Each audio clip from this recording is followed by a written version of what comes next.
It's the weekend. Happy Saturday. We're starting out today with some deadlifts, okay? Deadlifts, posterior chain movement. We want to make sure that we're working the hamstrings and not the quads. So when we do this movement, the bar is going to start touching the shins.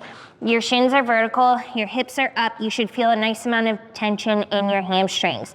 From here, you're going to stand the bar all the way up, making sure it stays in contact with your body the entire time. Push your butt back.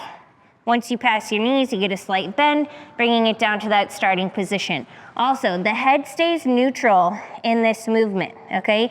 So we're looking at the ground. As we stand, we're looking straight ahead. We're gonna make sure we're not cranking the neck up as we stand, okay? So head neutral, use your hamstrings, nice flat back.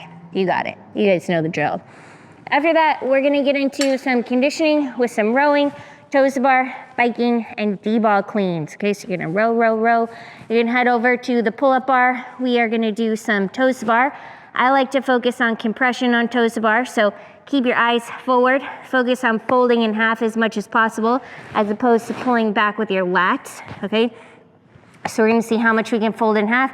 Continue your rhythm. If that means that you can only go up halfway, 3/4, that's cool. Do what you can. See if you can link your reps. You can always scale to the rings as needed. I'm really just stalling because this bar is so high. I don't know if I can make it every time. Okay, we got this. Ready, set, go. Okay, starting with your toes in front of you, you're gonna go into your arch, toes to bar, arch, toes to bar. See, I'm looking at you the whole time as opposed to looking up at the bar and using my lats a lot more.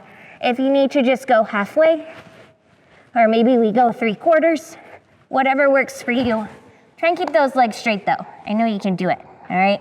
Our last movement is gonna be a D-ball clean. So you can use these little red guys, or we have the bigger black ones.